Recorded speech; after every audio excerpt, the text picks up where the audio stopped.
মোসাম্মদ শামসুন নাহার, সহকারী সচিব, প্রাথমিক ও গণশিক্ষা মন্ত্রণালয়। আমি যখন চাকরিতে জয়েন করি তখন থেকেই আমার অ্যাসিডিটি। এত ঔষধ খেয়েছি, কোনো দিনই আমার অ্যাসিডিটি ভালো হয়নি। কোমর থেকে পুরো পায়ের আঙ্গুল পর্যন্ত আমার ব্যথা। আজকে আমার কোনো ব্যথা নাই। আমি আমার ওখানে ক্লিনিকে যখন দেখাই সচিবালয়ে, তখন আমাকে বলে যে আপনার টাইপ 2 ডায়াবেটিস, আপনি ঔষধ দিছে আমাকে আর কি। তখনই যে আমি তো ঔষধ খাবো না, ডায়াবেটিসের ঔষধ যদি একবার খাই তাহলে তো আমি আর ছাড়তে পারবো না। তখন আমি সরাসরি আপনার এখানে চলে আসলাম। আপনারা যারা এখানে আজকে এসেছেন তারা 0967824240 এই নম্বরে কল দিয়ে যখন বলবেন যে আমি এখানে গিয়েছিলাম অমুক তারিখে এতদিন, আমার নাম্বার এত, তারপরে যে আমি একটু কথা বলতে চাই, আমার এই বিষয়ে একটু প্রবলেম, তখন আপনাকে হেলথ কোচের কাছে রেফার করবে। হেলথ কোচ আপনার সঙ্গে কথা বলবেন। তার মানে আপনি এখান থেকে চলে গেলেও আমাদের সঙ্গেই আছেন আপনি, অর্থাৎ আপনার সুবিধা অসুবিধায় আপনি বিনামূল্যে হেলথ কোচের সেবা পাচ্ছেন এখানে। হ্যাঁ, এটা কোথাও নেই আমার জানা মতে, ফ্রিতে তো নাই, টাকা দিয়েও নাই। আমার ফ্ল্যাটের পাশে আর একজন আসছে, উনি বিছানা থেকে উঠতেই পারেনি, অথচ উনি দিব্যি এখন হাঁটতেছে, সবকিছু বলতেছে যে আপা আমি এখন অনেক সুস্থ আলহামদুলিল্লাহ। মৎস্য প্রাণীতে আমার এক অপারেটর ছিল, ও অনেক অসুস্থ ছিল, আপনার এখানে এসে ও দিব্যি সুস্থ। ও আমাকে বলতেছে যে ম্যাডাম আপনি কে কি বললো সেটা আপনার, আমি বলছি না কে কি বললো ওটা তো আমি তো ধার ধরি না, তখন আমি তো আমার ভক্তি থেকে আমি ওখানে গেছি, কে কি বললে তো আমার যায় আসে না। অনেকেই যে বলে ঔষধ বন্ধ করে দেয়, আসলে তো সিস্টেম ওইটা মিথ্যা কথা। ঔষধটা কখন মানে এক একজন রোগীর এক এক ধরনের কন্ডিশন অনুযায়ী তারপরে ঔষধটা আপ ডাউন হয়, যে এভাবে হবে এভাবে হবে, তার মানে তো এখানে ঔষধ বন্ধ করে দেওয়া হয় না। সেটা আমি একদিন সেমিনারে এসে বুঝতে পারছি, এবং দ্বিতীয় দিনে তো আমি আরো ক্লিয়ার। আসসালামু আলাইকুম। ওয়ালাইকুম আসসালাম। আমি মোসাম্মদ শামসুন নাহার, সহকারী সচিব, প্রাথমিক ও গণশিক্ষা মন্ত্রণালয়। আমি আজকে 28 দিন স্যারের এখানে আসছি। আমার নানাবিধ সমস্যাই ছিল, অনেক ঔষধ খেয়েছি। আমি যখন চাকরিতে জয়েন করি তখন থেকেই আমার অ্যাসিডিটি। সেখানে দেখা গেল এত ঔষধ খেয়েছি, কোনো দিনই আমার অ্যাসিডিটি ভালো হয়নি। তো আমি আজকে 28 দিন হলো, 28 দিনের দিন আমি আবার ফলো আপে আসছি। সেখানে আমার অনেকটা, আমার এখন ঔষধ আমি খাচ্ছি না। 2-3 দিন আমি একটানা ঘুমাতে পারিনি। যেমন কোমর থেকে পুরো পায়ের আঙ্গুল পর্যন্ত আমার ব্যথা। আমি স্যারের ভিডিওগুলো দেখতাম, কিন্তু আমি এখানে আসার 9 দিন আগে আমি মেনটেন করি ওইভাবে, যে খাদ্য তালিকা কীভাবে কী করা যায়, এভাবে আমি একটু নিজের থেকে করছি। তাতে দেখলাম যে আমার একটু ভালো লাগতেছে। এরপরেই আমি এখানে আসলাম। তো আজকে আমার কোনো ব্যথা নাই। খাদ্য তালিকা আমি এটা নিয়ন্ত্রণ করতে গিয়ে অনেক সিচুয়েশনেই আমি অনেক রকমের বাধার সৃষ্টি হই। সেটা হলো যেমন অফিস, বাসা, পারিবারিক সব জায়গায়। যেমন আমার বাসায় বেশি সমস্যা, হয়তো বা এটা যদি দেখে বলবে যে এটা গিয়ে বলছে, কিন্তু আমার একটাই ছিল যে আমার আত্মবিশ্বাস এবং ভক্তি, এখান থেকে আমাকে কেউ সরাতে পারবে না। এটা ছিল আমার 1 নম্বর পয়েন্ট। তো সেখান থেকে আমি অনেক প্রতিকূলতার মধ্য দিয়ে পারিবারিক এবং অফিসিয়াল সেটা আমি মেনটেন করতেছি। এবং আমার এক কলিগ আমাকে বলে, আমাদের একটা প্রোগ্রাম আছে, তো আমি বলছি আমাকে যে ইনভাইট করতেছেন, আমি তো এই খাবারগুলো খেতে পারবো না, সেক্ষেত্রে আমি আসলে গেলে তো আপনাদের ভালো লাগবে না, তো আমি আমার খাবারগুলো নিয়ে যাব, তাহলে আমি যদি যেতে পারি। তখন বললে আপনি কোন ডাক্তার দেখাচ্ছেন? আমি স্যারের নাম বললাম। তখন নেগেটিভ চেঞ্জে বলল যে আসলে উনি তো দেশ থেকে পালাইছে। স্যার আমি অতীব সত্যি কথাটাই বললাম, আমি নাম বললাম না, কিন্তু আমার খারাপ লাগছে। কিন্তু আমি তখন মনে মনে আমার ছিল যে আমি যদি যেদিন, আমাকে তো তোমরা অনেকেই অসুস্থ দেখছো, কিন্তু আমি যখন সুস্থ হব তখন তুমি আসলে বুঝবা যে আসলে জাহাঙ্গীর কবির স্যার আসলে কেমন ডাক্তার ছিলেন, কেমন কি সেবা দিয়েছিলেন, আমি তখন উত্তর দেবো এটা। এর আগে আমি কখনই তোমাদেরকে বোঝাতে চাই না। এবং আরও এক কলিগ, আমি যখন রুমে গেলাম আমাকে খাবার দিল, মিষ্টি দিল, তখন আমি বলছি সরি আমি খেতে পারবো না। তখন কোন ডাক্তার দেখাচ্ছেন, তা ওই একই রকম নেগেটিভ সেন্সে কথা বলল। তো সেক্ষেত্রে আমি বলবো আসলে ভক্তি এবং আত্মবিশ্বাস এর বিকল্প কেউ নাই। কোনো পারিবারিক, কোনো সামাজিক কোনো কিছুই আমাদেরকে আটকাতে পারবে না, আমি এটা দৃঢ়ভাবে বিশ্বাস করি। আর আমি সবার কাছে দোয়া চাচ্ছি, স্যারের জন্য আমার অনেক দোয়া, এবং স্যারের কাছে আমি দোয়া প্রার্থী যেন আসলে স্যারের কাছে এসে আমি আরও 10 জনকে দেখাতে পারি যে আসলেই এখানে আসলে লাইফস্টাইল মানলে সেখানে সুস্থতা অনিবার্য, এবং আল্লাহর রহমত থাকলে সুস্থ হবে এবং হবেই হবে। ইনশাল্লাহ। তা এখন বোন, আপনি আমাকে দেখাইছিলেন, আমার রুমে গেছিলেন? না, আমি একটু আপনার বলেন, রুমে- সেটা বলেন। আমি স্যারের রুমে এখনও যাওয়ার সেই সৌভাগ্য আমার হয়নি, কিন্তু আমি অন্য যে সহকারী ডাক্তার আছেন আমি তাদের মাধ্যমেই আজকে আমার 28তম দিন আপনার সাথে সরাসরি এখনও দেখার আমার সৌভাগ্য হয় নাই, কিন্তু আমি আপনার যে সিচুয়েশন সেই অনুযায়ী আমি ডাক্তার দেখাইছি, সেখান থেকে আমার উন্নতি হয়েছে। এতে করে আমি মনে করি আপনার সংস্পর্শে আমি যদি নাও আসতে পারি বা সরাসরি নাও দেখাতে পারি তাতে আমার কোনো ইয়া নাই, কারণ আপনি এখন সুস্থ আমি হয়ে গেছেন। এখন সুস্থ। তার কারণ আপনিই তো এটা পরিচালনা করতেছেন। এখন আপনি আপনার বান্ধবীকে বলেন যে আসলে ওনাকে পারলে তুমি দেখাইও। আমাকে যে ওনার সম্পর্কে নেগেটিভ বলছে, আমি ওনার পর্যন্ত যাইতে পারিনি, তার আগে ভালো হইয়া গেছি। হ্যাঁ হ্যাঁ, আর ওনার পর্যন্ত গেলে কি হইতাম সেটা তোমাদের এখন বোঝানো সেটাই যাচ্ছে না। সেটাই স্যার, এটাই। আচ্ছা, যাই হোক, তা এখন ওনার পর্যন্ত যাইতে পারিনি, তার আগে ভালো হইয়া গেছে। হ্যাঁ, আর মানে এই যে আরেকটা কথাও বলবেন যে তোমরা যে না জেনে বললা যে উনি দেশের থেকে পালিয়ে গেছেন, হ্যাঁ। তাহলে এই তথ্যটা মিথ্যা। তো মিথ্যা তথ্য মানুষের সম্পর্কে বলাটা কিন্তু গুনার কাজ। এটাই তো তো আমল নামাতে এটা ক্ষতি হয়ে যাবে। আপনার কোনো সমস্যা হবে না, কিন্তু যে বলেছে তার ক্ষতি হবে, তাই না? জি জি, আর একটা বিষয় হচ্ছে না জেনে কথা বলা। তো ওরা না তো জেনে, কখনো আসেনি, এটাই। দেখেনি, জানে না, বোঝে না। আপনি আলহামদুলিল্লাহ শিক্ষিত, আপনি আলহামদুলিল্লাহ বুঝেন, জ্ঞানী মানুষ। এখন আপনি কিন্তু ঠিকই বুঝতে পারছেন, এবং উনি কখনো এসে আমাদের বলেও নাই যে আমি মন্ত্রণালয়ে আছি, আমার একটা সিরিয়াল দেন। কারণ অ্যাকচুয়ালি উনি বুঝছেন যে এখানে সিরিয়াল দিয়ে কিছু হবে না। ওনাকে শ্বাসের ব্যায়াম করতে হবে, ওনাকে ঘাসে হাঁটতে হবে, ওনাকে রোদ লাগাতে হবে। ওই যে কেউ বলবে মিষ্টি খান, উনি বলবে সরি। কেউ বলবে আজকে দাওয়াত আছে, উনি বলবে সরি। হ্যাঁ, তো এরকম। আমি তো ওই দিন মন্ত্রণালয়ে গিয়েছিলাম, তো দেখে আমাকে অবশ্য কিছু অফার করেনি। লাল চা দিছে, সবুজ চা দিছে, আর দেখলাম বাদাম দিল। বুঝেছে যে কোনো কাজ হবে না, তো জানে তো এই জন্যে যে আমি কি। পারিবারিকভাবে ছাড়া আমাকে সবাই ভাত নিয়ে আসছে যে তুই এখন ভাত খাবি, যেমন আমার ছোট বড় যারাই আছে তোকে ভাত খেতেই হবে। আমি বলছি কখনই না। আচ্ছা, এখন হয়তো আজকে রিপোর্ট পেলে হয়তো আমরাও খেতে দিতে পারি। না, তখন সেটাই- আপনি, সেটাই যেন হ্যাঁ, হয়। তখন আপনি ওই যে এখানে আছে ব্ল্যাক রাইস, না, তারপর ব্ল্যাক রাইসটা আমি প্রথমে খেয়েছি, এক হ্যাঁ সপ্তাহ ব্ল্যাক রাইস খেয়েছি। আছে, অর্গানিক স্টিল কার্স মানে ওটস আছে, তারপর ট্রাইকালার কেনোয়া আছে, বাকহুইট আছে, বাকহুইটের আটাও হয়তো আসবে, রুটি বানানো যায়। অর্থাৎ আপনি কয়েকদিন পরে আবার সবই খেতে পারবো। পারবেন। তো এই জন্যে সাময়িক সময়ের জন্য হয়তো আপনাকে কয়েকটা খাবার থেকে আমরা বিরত থাকতে বলেছি। তো প্রথমে হয়তো ব্ল্যাক রাইস খেয়েছে, তারপর হয়তো খায়নি, আবার হয়তো খাবে মাঝখানের কয়েকটা দিন এই। তা এখন সুস্থতা সবাই চায়, কিন্তু সুস্থতা পেতে হলে যেই স্যাক্রিফাইস করা দরকার, যেই মানে দৃঢ়তা দরকার, মানসিক যে শক্তি নিয়ে কাজ করা দরকার, আমি বলি ডিসিপ্লিন টিল ডেথ। হ্যাঁ, ডিসিপ্লিন টিল ডেথ মানে আমৃত্যু, মরার আগ দিন পর্যন্ত আমি ডিসিপ্লিনে থাকার চেষ্টা করবো। এটা হলো আমার কথা। সোজা কথা হলো ইচ্ছা থাকলে উপায় হয়। তা উনি দেখেন ওনার যে ইচ্ছা শক্তি সেটা দিয়ে কাজ করেছেন। তা আমরাও বলবো আপনারা যদি ইচ্ছা শক্তি না থাকে তাহলে হবে না। তাহলে একটা হলো কনসিস্টেন্সি মানে লেগে থাকা। হ্যাঁ, লেগে থাকা, যে আমি এই জিনিসটা করলাম ছেড়ে দিলাম, এইটা করে কোনো লাভ নেই। You should be very consistent. আর ডিসিপ্লিনটা হতে হবে লাইক যে আমি বলি যে ডু অর ডাই, মানে আমি বলি ডেডিকেশনের একটা মানে আমার কাছে একটাই, যে do know what is dedication. তো ডেডিকেশন বলতে আমি বুঝি ডু অর ডাই, মানে করবো নাহলে মরবো। আমার কথা হচ্ছে যে এর মাঝখানে কিছু নাই। আপনি দেখেন খেয়াল করে যে বাংলাদেশে এই প্রোডাক্ট ছিল না, তো ছিল না বলে আমি ছেড়ে দিইনি, এনে আলহামদুলিল্লাহ আপনাদের হাতেও তুলে দিতে পেরেছি। তারপরে এই যে রেস্টুরেন্টে আপনারা খাবেন, আমাদের এখানে যে পিঙ্ক সল্টে রান্না করে, অর্গানিক তেল দিয়ে রান্না করে, এরকম আর কোনো রেস্টুরেন্ট সারা পৃথিবীতে খুঁজলে পাবেন না, আমি গ্যারান্টি দিব। পৃথিবীতে খুঁজলে পাবেন না, পেলে আমাকে বলেন যে আমি অমুক পৃথিবীর অমুক জায়গাটা পাইছি যেখানে পিঙ্ক সল্ট দিয়ে রান্না করে। তো আমি এরকম দেশে বিদেশে যেখানেই গিয়েছি, তো আমি অনেক দামি দামি জায়গায় গিয়ে দেখেছি যে ওখানে কিভাবে রান্না করে, কি দেয়, ওই সেম, বুঝতে পারছেন? দাম নেয় এত, কিন্তু জিনিসটা অলমোস্ট সেম।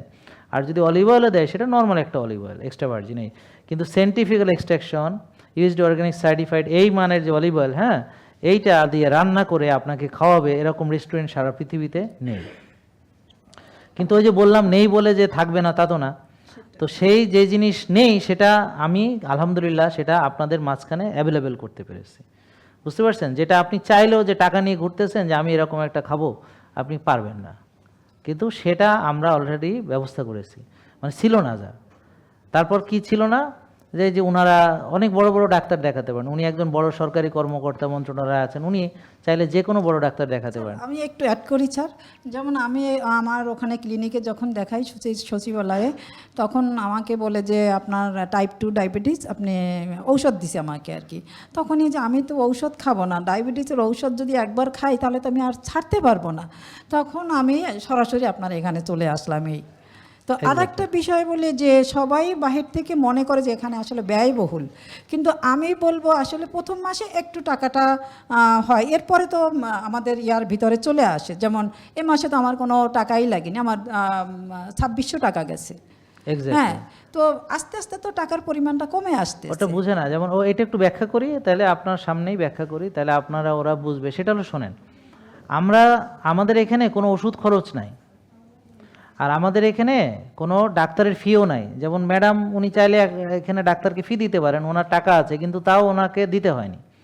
এই সেশনে আপনারা শিখলেন, শুনলেন, হ্যাঁ, কিন্তু এখানেও টাকা দিতে হলো না, হলো কি? তারপরে পুষ্টিবিদের ওখানেও টাকা দিতে হবে না। তারপরে আপনার ওই যে ব্যায়াম ট্যাম শেখাবে সেখানেও টাকা দিতে হবে না। আর পরীক্ষা আপনি বাইরে থেকে যেটা করাবেন তার চেয়ে এখানে ডিসকাউন্ট আছে, প্লাস এই যে একটা প্ল্যানারও পাবেন, যারা একটু মানে পুরো প্যাকেজ করাবেন প্ল্যানার পাবেন, প্লাস এই সেবাগুলোও পাচ্ছেন।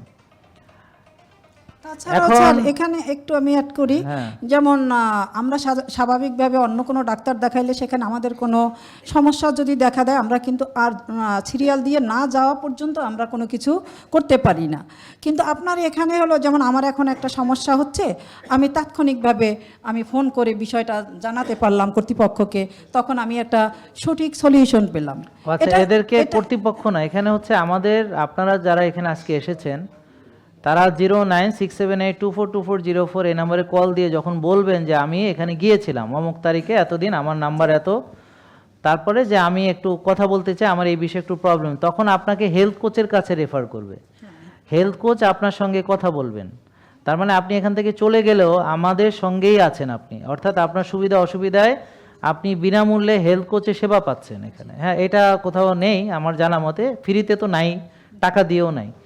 তো এখন এই পুরো সেবাটা আপনি বিনামূল্যে পাচ্ছেন, তাহলে খরচটা কিন্তু ওষুধও দেওয়া হচ্ছে না, আপনাকে কোনো ওষুধও দেওয়া হচ্ছে না।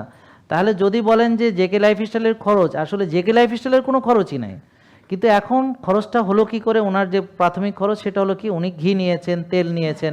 এখন ওনার বাসায় তেল ঘি আছে, সয়াবিন তেল আছে, বাজারের কোনো হয়তো ঘি আছে, তা উনি হয়তো এখান থেকে ব্ল্যাক রাইস নিয়েছেন, কিন্তু ওনার বাসায় কয়েক বস্তা চালও আছে। আমার কথা বুঝতে পারছেন? তো এখন হয়েছে কি, ওনার বাজার যেটা উনি খেতেন আগে, ওটার উপরে অন টপ অফ দ্যাট যখন আরেকটা প্রোডাক্ট কিনতে হয়, তখন প্রথম মাসে মনে হবে যে আমার এক্সট্রা খরচ হচ্ছে। কিন্তু যখন উনি নিয়মিত আমাদের প্রোডাক্ট খাবেন, তখন যেমন এই মাসে ওনার 2600 টাকা খরচ হয়েছে, আগামী মাসে হয়তো আরেকটা প্রোডাক্ট লাগবে না, আরও কমে যাবে না, ধরেন আরেকটা প্রোডাক্ট লাগবে। তো ধরেন যেই মাসে অলিভ অয়েল কিনবে, তো সেই মাসে ধরেন 3800 লাগলো, কিন্তু এই অলিভ অয়েল যাবে 6 মাস, অর্থাৎ 6 মাস আর এখানে তার কোনো খরচ হচ্ছে না।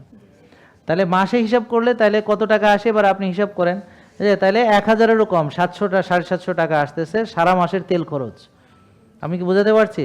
তা আপনারা দেখেন ঠিকই যদি 5 লিটার 10 লিটার তেল মাসে খান, সয়াবিনও যদি খান, তাও তো আপনার এর চেয়ে বেশি খরচ আসে। কি বোঝেন না কথা? তা এখন এই খরচটা হচ্ছে কোনো ওষুধ খরচ না। আর এখন ডাক্তার দেখালে, যেমন ওনার ডায়াবেটিসের ওষুধ খরচ আছে, আবার যেখানে ডাক্তারের ভিজিট আছে, পরীক্ষা নিরীক্ষা আছে, আর পরবর্তীতে খরচ বাড়বে ওষুধের, আর সঙ্গে খাওয়া যে 6 বেলা সেটা তো আছে। এখন আপনি যে 6 বেলা খাচ্ছেন না, ওইখান থেকে যে টাকাটা বাঁচতেছে সেটা কি কখনো হিসাব করে দেখেছেন? যে আপনি ধরেন আগে যে 6 বেলা খেতেন, এখন যেমন আমি আজকে সারাদিন খেলাম না, আমার তো কোনো খাওয়ার খরচ নেই। তো এখন যারা ডায়াবেটিস রোগী তারা তো ওষুধের খরচ হিসাব করে, ডাক্তারের খরচ হিসাব করে, হ্যাঁ, পরীক্ষা নিরীক্ষার খরচ হিসাব করে, কিন্তু সে যে 6 বেলা খাইছে সেই হিসাবটা কেন করে না?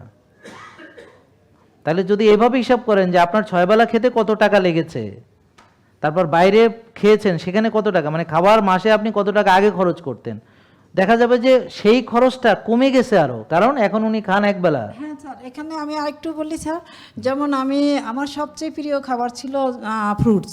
তো আমি এত পর্যাপ্ত পরিমাণে খেতাম, তো ওখানেই তো আমার অনেক টাকা যেত। যেমন খেজুর আমি 1600, 1700, 1800 টাকা করে খেজুর কিনতাম। যেমন 1 কেজি খেজুর দেখা যেত আমার এই 3 দিনেই শেষ হয়ে গেছে। এরকম তাহলে আমার সেই টাকাগুলো তো এখন সেভ হচ্ছে, আমি তো কোনো ফল কিনতেছি না এখন। এবার বুঝতে পারছেন, মানে আপনার টাকাগুলো যে সেভ হচ্ছে, অর্থাৎ আমার কাছে ধরেন যিনি আসছে, ধরেন উনি, তো উনি খাবার যে খেয়েছেন ওই খাবারটা এখন খাচ্ছেন না, তারপরে কোনো ওষুধও লাগছে না, কোনো কিছুই খরচ নেই, কিন্তু এখন একটা ভিন্ন খাবার খাচ্ছেন।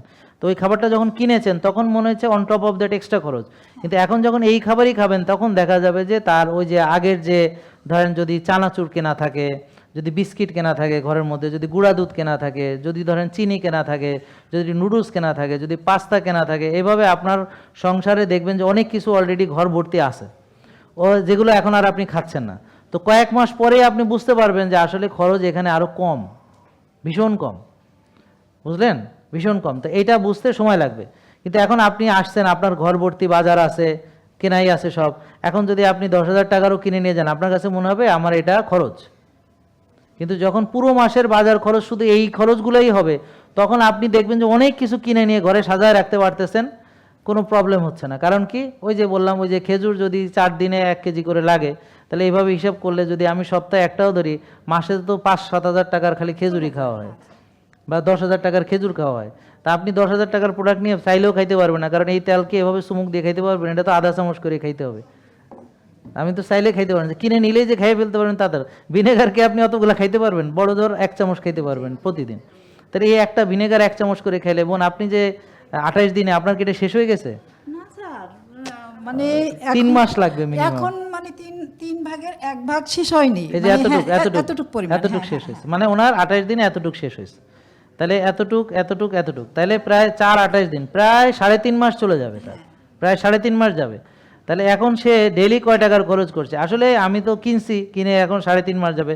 তো একবার যদি কেউ প্রোডাক্টগুলো কিনে ফেলতে পারেন, আগামী 2-3-4 মাসেও দেখবেন আর মেজর কোনো খরচ হবে না। হয়তো এই মাসে একটা হলুদ লাগলো, ওই মাসে আর একটা এই লাগলো, ওই মাসে একটা চিয়া সিড লাগলো, এইভাবে দেখবেন যে প্রতি মাসে কোনো মাসে 1,600 টাকা, কোনো মাসে 2,600 টাকা, 2,800 টাকা, এই হলো যায় খরচ হবে। খুব বেশি হলে 4-5 হাজার টাকা হয়তো খরচ হবে, এর বেশি হবে না। সেটা কি পুরো মাসের খাবার বাজেট, কিন্তু মানে বুঝেন নাই মনে হয়। হ্যাঁ, পুরো মাসের খাবার বাজেট। আর বাকিটা আপনি তো আমার কাছ থেকে তো আর ডিম নিচ্ছেন না, মাছ নিচ্ছেন না, সবজি নিচ্ছেন না, ইত্যাদি আর কি বুঝেছেন? এগুলো আস্তে আস্তে আপনারা বুঝতে পারবেন। কিন্তু ওই যে বললাম, যারা নির্বোধ ওরা কোনোদিন বুঝবে না, বা যারা নির্বোধ তারা বুঝবে, বোঝার পরেও সে এত সুন্দর লাইফ স্টাইল ছেড়ে দিতে পারে, এরকম মূর্খ দেখেন আছে। এটা জ্ঞানের অভাব ছাড়া আর কিছু না, মানে কি বলবো। প্রতিবন্ধকতা তো আসবেই স্যার, এটা আমি নিজেই দেখছি যে অনেক প্রতিবন্ধকতা, কিন্তু আমার ঠিক আছে, নিজের অসুবিধা নেই। alert আমি আপনাকে থাকতে বললাম, হবে। আপনি ওদেরকে আনলে আমরা সেটাই চেষ্টা স্যার। করব তাদের, মানে এখানে আসলে ভুল ভেঙে যাবে। এরপরে তো আমি নিজে চোখেই দেখছি স্যার, আমার ফ্ল্যাটের পাশে আর একজন আসছে, হ্যাঁ। উনি বিছানা থেকে উঠতেই পারেনি, হ্যাঁ, অথচ উনি দিব্যি এখন হাঁটতেছে, সবকিছু বলতেছে যে আপা আমি এখন অনেক সুস্থ। আলহামদুলিল্লাহ, এগুলো ছড়াতে হবে মানুষের ভিতরে। এরা কেন যে এই কথাগুলো বলে তারপরে আমি বুঝি না। আমি বলে পালায়ে গেছি, চিন্তা করেন আমি কেন তারপরে পালায়ে যাব? হ্যাঁ না স্যার, আপনি জিজ্ঞেস করেন উনি পালায়ে কেন যাবে? আমি ফোনে যখন আমাকে বলছে এই কথাটা, হ্যাঁ। আমি বলছি আপনি ভুল জানছেন, হ্যাঁ। আপনি ভুল জানছেন, আপনি তাহলে আমি কালকেই যাচ্ছি স্যারের ওখানে, তারপরে এসে আপনার সাথে কথা হবে। হ্যাঁ রে আল্লাহ। না, ছবি তো ভিডিওই আছে, ভিডিও। এরপরে আমি এটা বলছি যে আমি কালকেই যাচ্ছি, না হলে কিন্তু আমি স্যার এই জন্য এই কথাগুলো এখানে বলার জন্য না, আসছি। thank you, অনেক এরপরে ধন্যবাদ। আমি প্রত্যক্ষভাবে দেখেছি, সেটা হলো যেমন মৎস্য প্রাণীতে আমার এক অপারেটর ছিল, ও অনেক অসুস্থ ছিল, আপনার এখানে এসে ও দিব্যি সুস্থ। ও আমাকে বলতেছে যে ম্যাডাম আপনি কে কি বললো সেটা আপনার, আমি বলছি না কে কি বললো ওটা তো আমি তো ধার ধরি না, তখন আমি তো আমার ভক্তি থেকে আমি ওখানে গেছি, কে কি বললে তো আমার যায় আসে না, আগে আমার সুস্থতা দরকার, আমি কিভাবে ভালো থাকবো তারপরে ওনারা দেখবে। যেমন আমার কাজে গেলে আমার অ্যাটেনশন থাকে না, হ্যাঁ। শরীর ভালো থাকে না, অ্যাটেনশন থাকে, তাহলে আমি যখন এফোর্টটা ভালোভাবে দিতে পারবো তখন তো বুঝবে না যে আসলে জাহাঙ্গীর কবির স্যারের কাছে গিয়ে আসলে ও ভালো হয়েছে, আলহামদুলিল্লাহ। এটা তখন মানুষ দেখবে। Thank আমি you, অনেক ধন্যবাদ। অ্যাডভান্স আমি কিছু ওনাদেরকে বলি না যে আমি সুস্থ হই হ্যাঁ, তারপরে দেখি। অনেক ধন্যবাদ বোন, আপনার এটাও কাজে লাগবে, এটা আমার পক্ষ থেকে হাদিয়া রাখবেন স্যার, দয়া thank you, করে। স্যার। থ্যাংক ইউ জি, আসসালামু আসসালামু আলাইকুম। আলাইকুম। ওয়ালাইকুম আসসালাম, অনেক ধন্যবাদ। হ্যাঁ, অনেক ধন্যবাদ। আসলে হয়েছে কি ওনাদের মতো যারা অনেকে আসেন কিন্তু কেন জানি এখানে দাঁড়িয়ে মানে সত্যটাকে বলতে চান না। তা আমরা ওনাকে অনেক ধন্যবাদ দেই যে যে উনি সত্যটাকে বলে দিলেন, মানে ওনার অবস্থান বা ওনার পারিবারিক অবস্থান বা ওনার অন্যান্য অবস্থানকে ভেবে আমরা কি করি, সৎ সাহস নিয়ে দাঁড়াই না এবং সত্যের পক্ষে দাঁড়াই না। এবং এই সত্যের পক্ষে আমরা দাঁড়াই না বলে অনেকে সত্য জানা থেকে বঞ্চিত হয় বা তাদের যে মিথ্যা ধারণা সেটা দূর হয় না। তা এই যে সত্যটাকে বলার সাহস থাকতে হবে। হ্যাঁ, আর এখানে আপনি চুরি করতে আসেন না, এখানে আপনি ডাকাতি করতে আসেন না, এখানে আপনাকে পলায় আমি ওদিনও বলছি যে যদি কোনো ডাক্তার এরপর আমার পরামর্শ নিতে আসে, সবার সম্মুখে যদি সে বলতে না পারে যে আমি ওনার পরামর্শে চলি, আমি তাকে অ্যালাউ করব না, অন্তত আমার কাছে অ্যালাউ করব না। যে আগে বলতে অনেক বহু ডাক্তারের চিকিৎসা করছি, তারা এখন মুখ বন্ধ করে আছে, কথা বলতেছে না। আমি বহুত ডাক্তারকে চিকিৎসা করেছি, তারা মুখ বন্ধ করে, তারা আমার ফলো করে সুস্থ হয়েছে, কিন্তু মুখ বন্ধ করে আছে, তারা বলতেছে না। হ্যাঁ, জি, হ্যাঁ হ্যাঁ, এদিকে আসেন, তাহলে এখানে এসে বলতে হবে, এখানে এসে বলেন, নাইলে তো শুনবে না, আমরাও শুনবো না, ওরাও শুনতেছে না, কেউ শুনতে পারবে না। যেমন আমি এই রিপোর্টগুলো নিয়ে হ্যাঁ। আমি আমার ক্লিনিকে আমি ডক্টরদের কাছে যাই, তখন আমি নাম বলার ছাড়া আমি দরকার নেই। প্রয়োজন মনে করি না। তখন আমাকে এটা দেখি আমাকে বলে কি যে আপনি এটা কি নিয়ে আসছেন? হুম। হ্যাঁ, তো বলে যে কত মানুষের কিডনি গেছে, লাঞ্চ গেছে, তখন বুঝবে। হুম। মানে আমি ওনাকে আর কিছু বলিনি যে আমি তো নতুন, আমি সুস্থ হই, আমাকে ওনারা চিনে ভালো করে, তো সুস্থ হয়ে রিপোর্টগুলো নিয়ে আবার দেখাবো অবশ্যই, যে আপনারা তো আমাকে ঔষধ দিয়েছেন, আর আমি এখন কিভাবে তাহলে সুস্থ হলাম।